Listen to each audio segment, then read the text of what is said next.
Welcome to episode 5 of the K&A Football Podcast. We would like to apologize for the delay between episodes. Unfortunately, our esteemed co-host, Caden, fell ill. He is better now, and we were going to record an episode a few days ago, but, again, sadly, our second favorite producer, Debbie, went to a better place. That better place is Colorado for a hiking trip, and until Debbie's return, we will talk about the news that we have missed in our brief hiatus, as well as X-Player versus the World, a brand new segment that we are enthused to bring you. Next week, we're going to be officially switching to our 2-episode-a-week schedule, where we will talk about fantasy football. Draft season is just around the corner, and we are going to bring you players that we think you should pick to win your fantasy league, as well as players you should avoid. We're very excited to switch to that schedule, and we are very excited to bring you this episode 5 of K&A Football.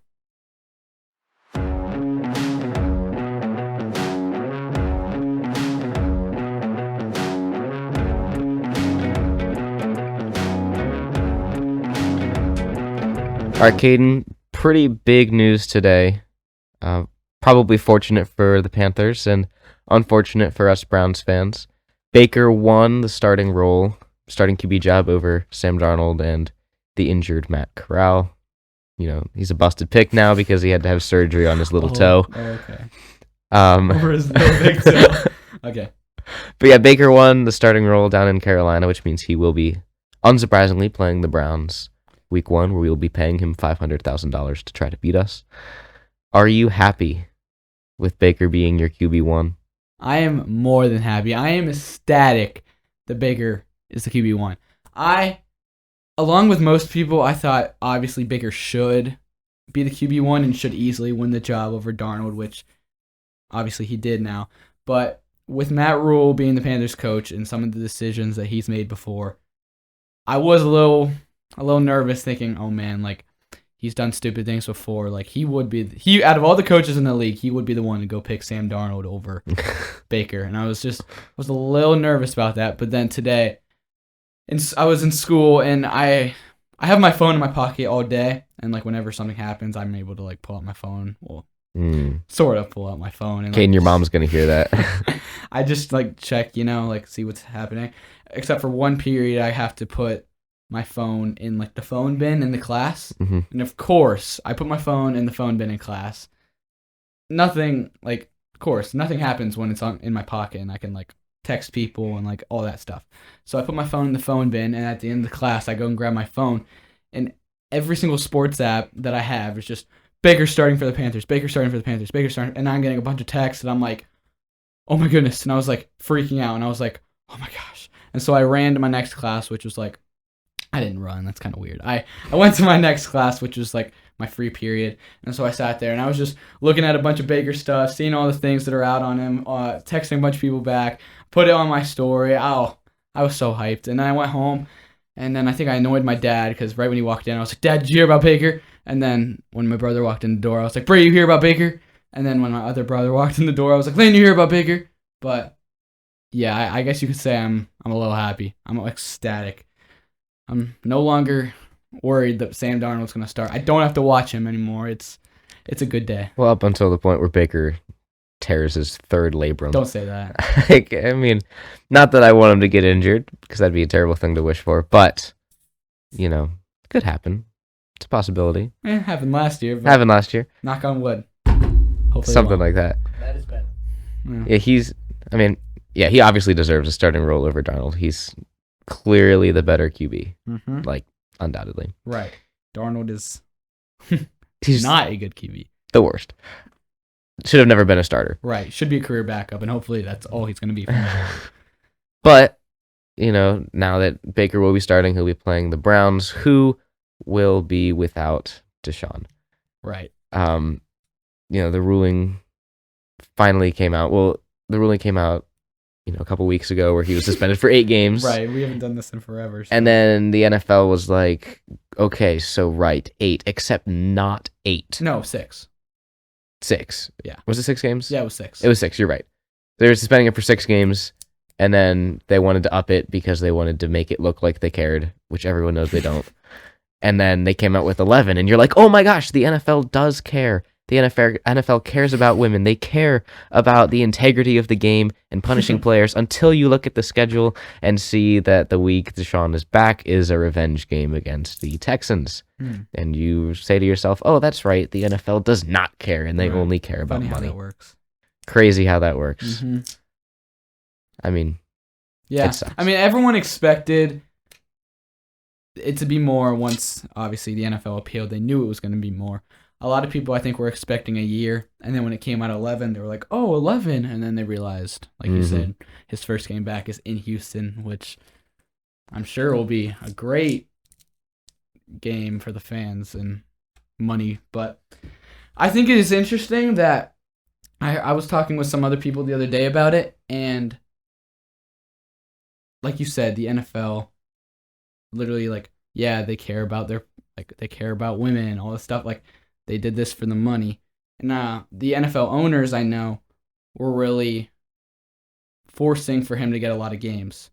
Because the NFL, since, like, when the NFL gave him a 6, a lot of, like, the owners, like, part of the NFL were mad and wanted more. And after talking with some other people, their opinions of it were the owners wanted him to be suspended more, sort of, not as much of a punishment for Watson, but more of a punishment for the Browns, because now, after Watson got his fully guaranteed, like, mega deal contract, now all these other teams, they got to go pay their QBs these mega deals, and so they almost want the Browns to have to suffer. They're like, oh, you just, like, screwed the rest of us over. Now we got to pay our QBs these deals, so we're going to punish you for making us have to do this. So they're trying to make him, like, sit out a year. Browns struggle this year. Like, that's how that's how they saw it, and I think it's interesting that way. But I mean, yeah, Jacoby Brissett is expected to be the starter this year. I mean, he's not great, but he's better than. I mean, he's strong enough. Yeah, You know. I mean, I don't think they'll be good. No, we won't be good. I'd be shocked if we won half our games. Yeah. You know, like, and with how Watson looked in the preseason, he looked, rusty. He looked not great, to be completely honest. But, that's kind of to be expected after not playing in over a full year. So it's not shocking that he didn't look great. Jacoby Brissett he'll be strong. He'll be good. I mean, obviously it would have been better if we would have kept Baker, but he would have never played with No, he wouldn't have. knowing that there was a QB behind him that could steal his job and would. Yeah, probably. So, yeah. I think it works out good for the Browns, honestly, this year, because, like, so Brissett plays, like we said, maybe wins, like, maybe at best half the games or so. Watson comes back week 12. Week, like, after suspension, he plays. Obviously, like we saw in the preseason game, he's still really rusty. At that point, he wouldn't have played football in, like, around 2 seasons, which that's a pretty big gap to play football and then straight into a big regular season games and stuff like that. So obviously he's going to be a little rusty. Take the rest of the season, kick some of the rust off. Browns have a bad year, so they go into the draft with a high pick. Oh wait, never mind. The Browns traded away for Watson. Forget that. But so he kicks off the rust, and then next season they start fresh. Watson, most of the rust is gone. All the massage distractions are behind him, hopefully. Hopefully, yeah, unless something else happens. Goodness. And then they start fresh, and then I'm assuming Watson goes back to being a pretty dominant quarterback, and the Browns are a good team. But hopefully. Yeah, I mean, it's the Browns. I feel like it feels like they're cursed. Whenever they get one thing, yeah, everything goes crazy. Right as I thought things were going to turn around for our organization, we had to run into this mess. Yeah, it's funny how that works. Yeah, to be completely honest with you, I was a little bit hoping that we would try to take Jimmy G for like a year. Not even going to lie. When there was talks of trying to take Jimmy Garoppolo, I was like, that wouldn't be terrible. Like, he's not a good QB, but he could have held us over until Watson got back. But I'm perfectly fine with the Browns not showing interest and not pursuing him, because in the end, he's probably on par with Jacoby Brissett, if we're being honest. You can call me crazy, but I really don't think he's a solid QB. I think he's no different, really, than Jacoby Brissett. I think Jimmy Garoppolo's had a really good supporting cast around him, and they've ran the ball a trillion times a game. There's that. And then also, if they would trade for him, his contract is like $27 million. And why would you pay someone that much just for like an 11-game rental that basically is pretty much the same skill set as Jacoby Brissett? Like, it just doesn't make sense to me. So it makes sense for me that they didn't sign him. I wouldn't have wanted him if I was a Browns fan. So yeah, I'm perfectly fine with not having him. Yeah. That's totally cool. But like you were saying with the Browns signing Deshaun Watson for a literal boatload of money guaranteed, and that setting the stigma for big contracts.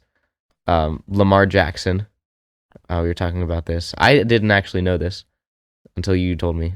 But right, why don't you go ahead and explain it, because you probably know more about it than I do. So Lamar Jackson is unhappy with his contract situation. All offseason, he's been asking the Ravens for a new contract and more money. And he's been saying he's going to sit out and not do things until he gets his new contract and his money.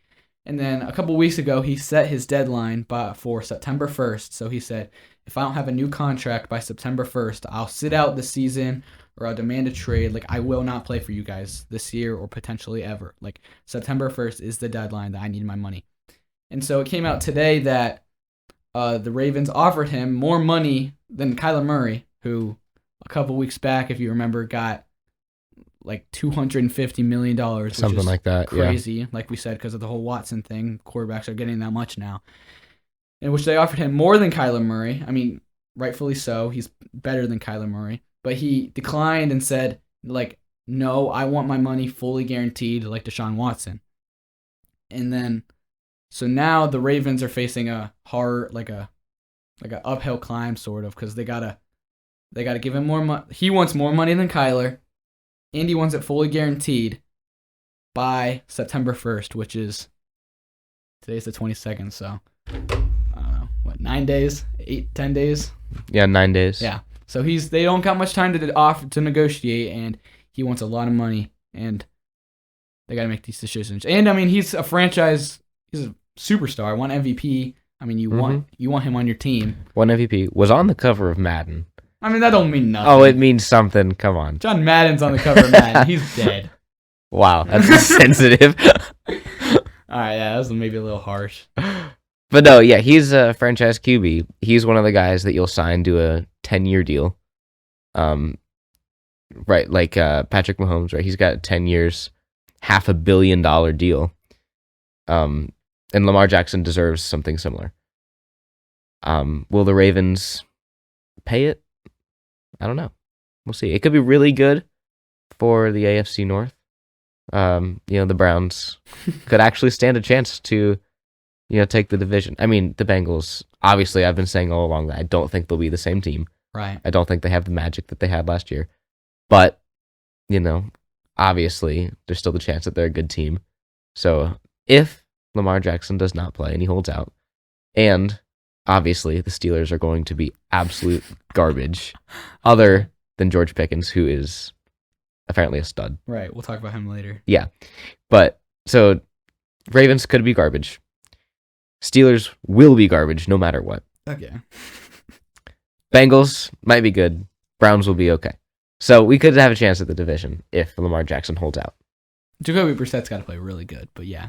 I think one of the reasons that Lamar Jackson really wants that fully guaranteed, like you were saying earlier, he is a running quarterback, and typically running quarterbacks, like you said earlier to me, like off the air or whatever, they don't typically last long in the league. They have injuries, or the defenses learn how to read them, make them throw, which they aren't as good at. Lamar Jackson especially. And then, so he wants that fully guaranteed money. So if if something happens and he gets injured, or if he can't no longer run and he gets like a bad leg injury, or people just figure him out, they can't just like get rid of him right there and be like, yeah, we're done. Like, he wants that fully guaranteed money. Like, I'm a superstar, give me my money and let me have my money like fully guaranteed. Like, give me it.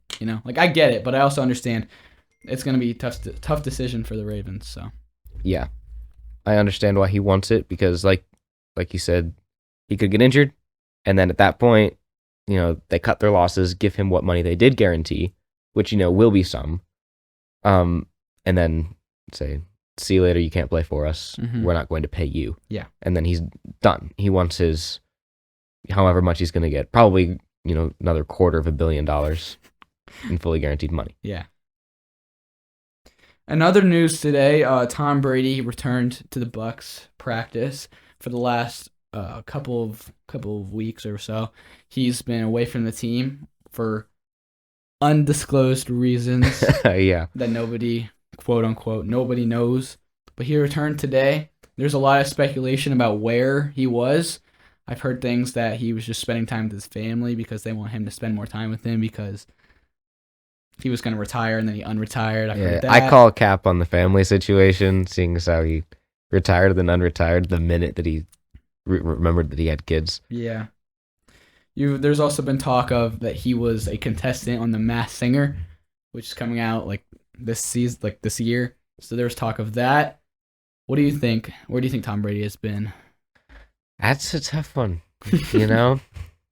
I really do enjoy the theory that he was out recording for The Masked Singer. That's super and that funny. He's gonna be on the show when it comes out. That would be really fantastic. I think that would be great. I know that Terry Bradshaw has been on The Masked Singer. Mm-hmm. Antonio Brown's been on, so it's not uncommon for NFL players to make appearances. They clearly don't have to be good singers either if it's Terry Bradshaw. It's Right. But yeah. Right. So I think it'd be really funny if he was on The Masked Singer. And, this was a preset date. Like, it wasn't just out of the blue. Yeah, he right. leaves. Like, this was a already set in stone thing that he was leaving from whenever he left until August 30th. And conveniently, that's the same time that The Masked Singer has their filming session. Mm-hmm. So I like the theory.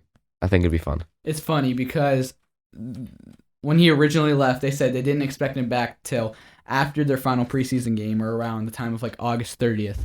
And it's August 22nd, and he's already back with the team. So either there was a shortness of the plans, he had to get home, things with his family isn't going good, or he's a terrible singer and he didn't even make it past the first cuts on The Masked Singer, and they're like, yeah, you can go back to practice, Tom. Yeah. No. I think it'd be great if he's on The Masked Singer and then he's just terrible. It'd be so funny. The other thing that I saw that makes it more convincing is that he has a deal set up with Fox, that he has a 10-year deal for after he retires, that he gets to be a sports commentator on Fox, and The Masked Singer is a Fox That's true. production. So I feel like it could work. Yeah, I didn't think. I mean, the more and more that we talk about it, I think he actually could have gone there. I'd love that. I think it'd be really fun. That'd be a fun episode to watch too. I don't watch that show because it looks stupid, but I mean, I'd watch those clips. Yeah, I don't really. I turn it on I watch one thing and then I'm like, okay, what's the point of the guessing? If the contestants guess you, what? Yeah, you're out. I guess it doesn't make sense to me. And then, not really news, but we really wanted to talk about it today.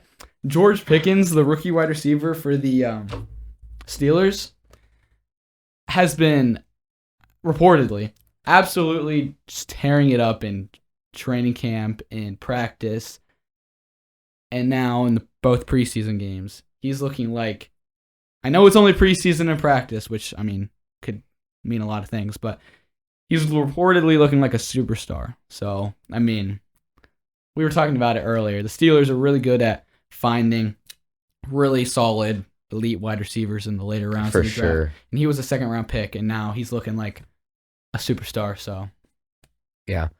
Like I was telling you, the only problem is you need to get the ball thrown to you.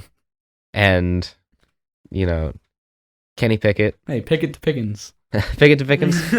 It could go well. And, their other option is Mitch Trubisky. They haven't named a starter yet, have they? No. So either of those guys, they have to get the ball to George Pickens. And unfortunately, I don't think it's going to happen.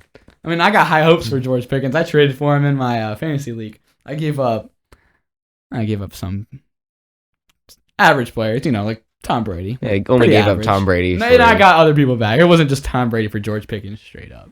But, yeah. I have really high hopes for him. I'm hoping he's something. Here's a quick question for you before we move on to our next segment here. The Steelers have not had a losing season since 2003. Really?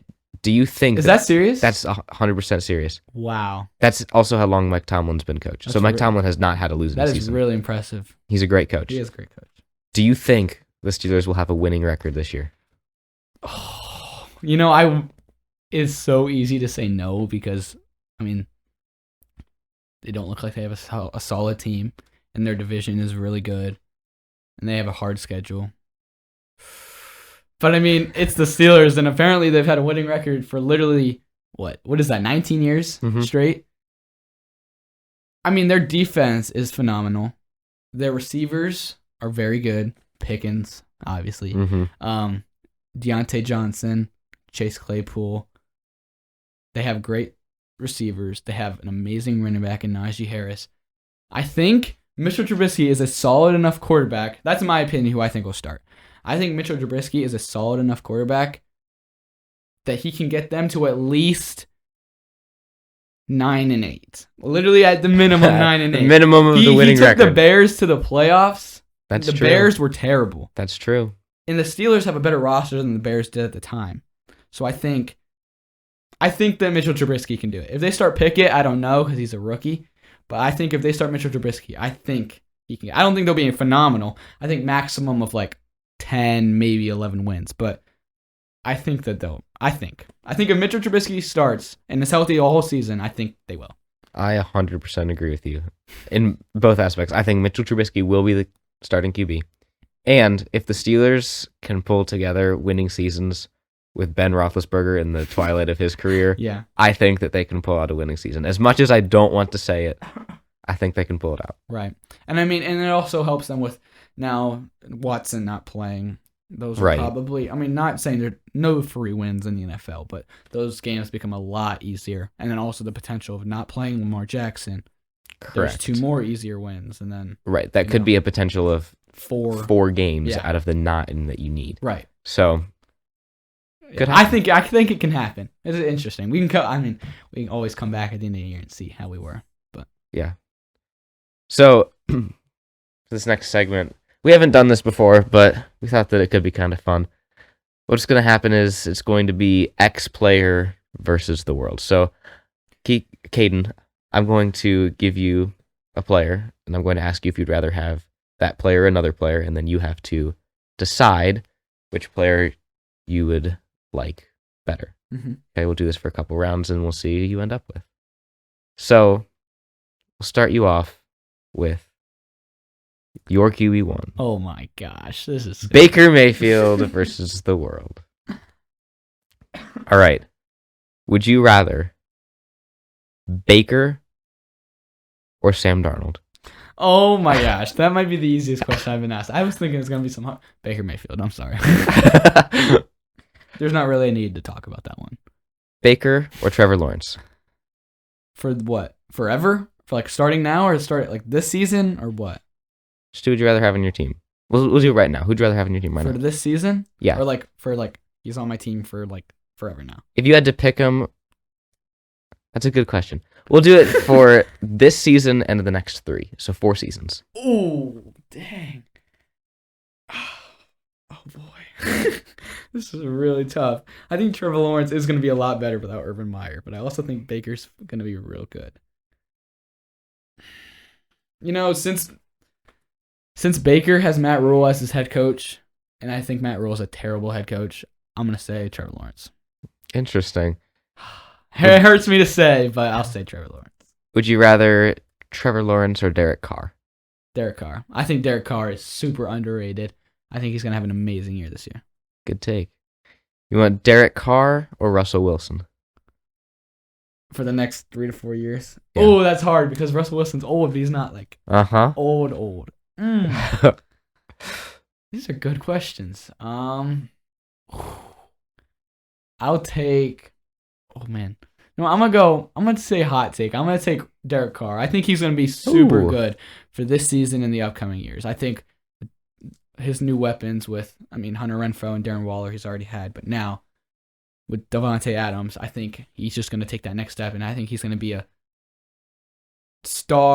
borderline superstar QB.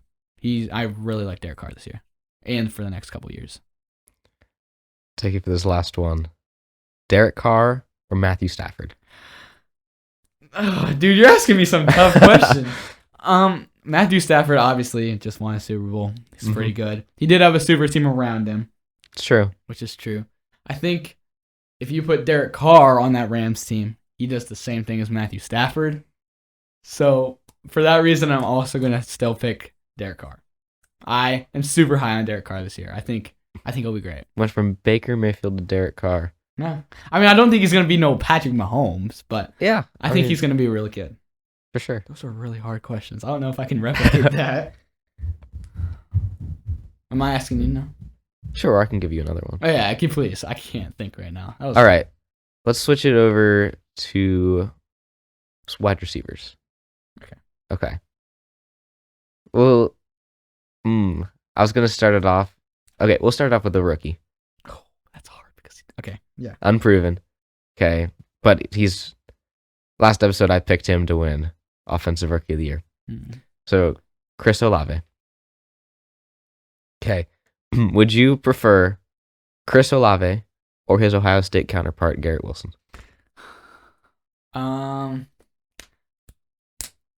I think Olave is the way better, route runner, I guess you could say, at getting open and making catches and stuff. But I think Garrett Wilson is a lot more athletic and, I don't know how to explain this, faster, I'm going to say Olave.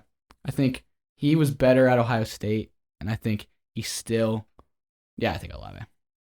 I don't really know how to explain it, but I think he's the better Ohio State receiver. I completely agree with you. Kind of off topic, but when draft time came around and everyone was saying that Garrett Wilson was the better receiver, I personally didn't understand that. I thought that Olave was significantly better. Yeah. That's just my take, though. Okay, would Who you was rather... picked first? Wilson? Wilson was picked first. Oh, that's crazy. Yeah, went to the Jets. Yeah. Would you rather Chris Olave or Adam Thielen?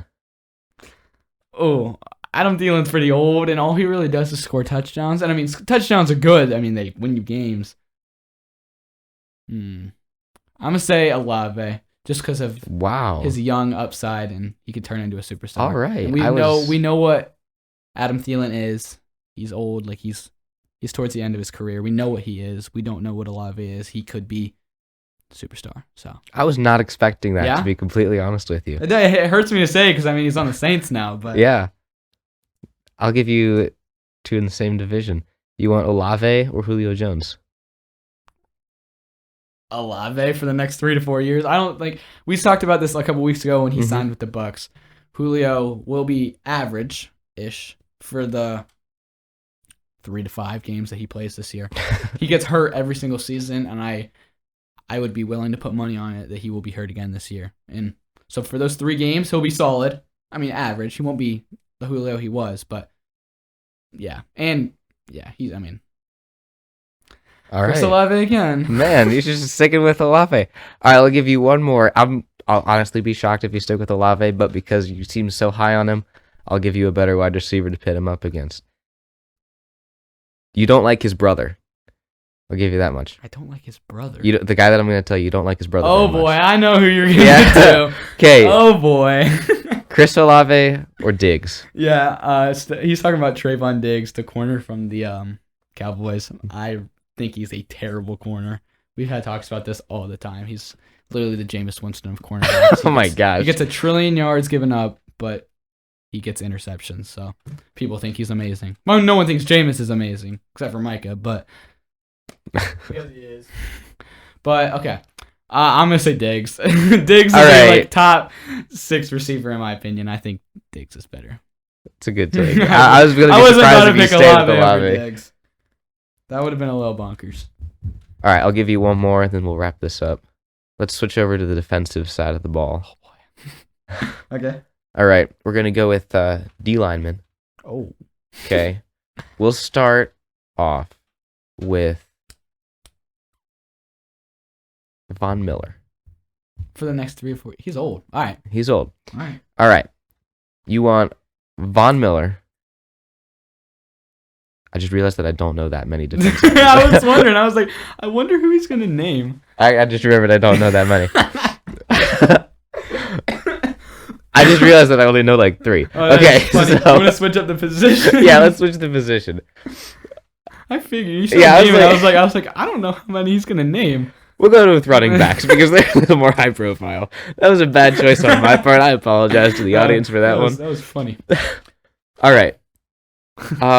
Let's see. Let's try to start it off with. Okay. In my personal opinion, I don't think Jonathan Taylor's that good. So we're gonna start with Jonathan Taylor against the world. What? That is crazy. Okay. All right. You want Jonathan Taylor or Christian McCaffrey? Christian McCaffrey. Oh wait, hold on. Let me think. Really, let's backtrack. Why do you think Jonathan Taylor isn't good? I don't know. I just don't. I don't get the vibes from a superstar. I know that his numbers show that he's good, so he is a good running back. Like he's good. I'm not saying that he's not good.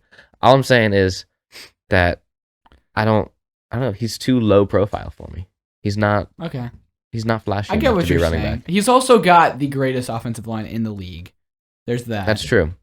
And he didn't have He had Carson Wentz last year, so they had to run the ball a lot. So I understand what you mean. I still think he's a really top 3 running back. But yeah, obviously you should draft him quick in your fantasy league. First or second. By the way, right. We're gonna get to next week, so stay tuned for that. Right. So back to Jonathan Taylor, Christian McCaffrey. Who you taking? Personally, I mean, obviously we know this. We've talked about it literally on this. Like, I'm a Panthers fan. Christian McCaffrey is my favorite player in the NFL. Barring injury, when healthy, we'll say that, when healthy, I think Christian McCaffrey is the best running back in the league. Ooh. Really? You don't think so? No, I don't, but I see where you're coming from. Okay. I think with the catching upside and the run and with his skills to run, I think he is the best running back when healthy, which is important. When healthy is important to add because the last 2 years, he obviously hasn't been healthy. But from my personal opinion, from what I've seen on these Panthers Instagram pages, which obviously they're Panthers pages, they're going to be saying, oh yeah, McCaffrey's going to be not hurt this year. McCaffrey's words are he's been working with like ex-NFL players who are now like personal trainers, injury worker people. I don't know what they're called. And they've been working on him. Like, obviously you can't avoid really injury. Like if it's going to happen, it's going to happen. But they've been helping with things that lower that chance as much as they can. And he said he's felt the best. He's in the best shape. Like he's the most excited for the season. Like he feels confident. Like I don't know. Like I think he's also due for a healthy season. So I think he'll be healthy this year. I think he'll be solid again. Amazing again. I'm gonna pick McCaffrey. That was a long way of explaining it. It's a long way of saying you just want McCaffrey. All right, you want McCaffrey or Nick Chubb? These are really hard questions. I have props to you. McCaffrey, like I said, can catch and run and do everything. Nick Chubb is just a bruiser and can like tackle. Probably. He probably can. He can just run over anyone. There's videos of him squatting like 600 pounds. Man. When healthy, I'm still gonna say McCaffrey. McCaffrey or Najee Harris? McCaffrey. I think Najee Harris is good. He's a very good running back, but I think he's too early in his career. He's going to get better as time goes on. Maybe ask me this in like a couple years, like McCaffrey in his prime or Najee Harris in his prime, and I'll see Najee Harris, but right now I'll say. All right. For the last one, I'll put McCaffrey up against who I think is the best running back in the league. Which is saying something because I already listed Nick Chubb. But you want McCaffrey or Derrick Henry? Yeah, those are the two. Like, Derrick Henry single-handedly the past 2 seasons has took his team to the playoffs. And the year before, like not last year, the year before, took his team to the AFC Championship. I mean, they had Ryan Tannehill at quarterback, and it's pretty mid. So, I mean, they had AJ Brown, but still. So, man, that's hard. I think McCaffrey has a really good catching upside, like I've mentioned already, but Derrick Henry's just too good of a power back. I said McCaffrey, in my opinion, is the best running back in the league. I think him and Derrick Henry are literally like, it's to the two of them on the top, on the S tier, and then everyone else is like a little below. I'm gonna say Derrick Henry. He's a beast. He's too good. He's like the size of an offensive lineman. So that's true. And he's running it like super quick. So Yeah, over like 22 miles an hour, which is Yeah. insane. So yeah, well, good segment there. Yeah, that was. I props to you. Those were some really good questions. Thank you. I had to think. That was Thank tough. you. Well, that's all the time we have for today. Stay tuned for next week. We are finally switching over to our 2-episode-a-week schedule with the NFL season rapidly approaching. Yes, finally. Next week, we're going to be doing the highly anticipated fantasy draft episode. So get ready for that. We're going to be giving you as much insight as we can on who you should draft, who you should avoid, and everything like that. So we are very excited to bring that to you. Make sure you subscribe on all platforms. Wherever you get your podcast, doesn't matter. We'll see you next time. And as always, kickers are the greatest athletes on the field.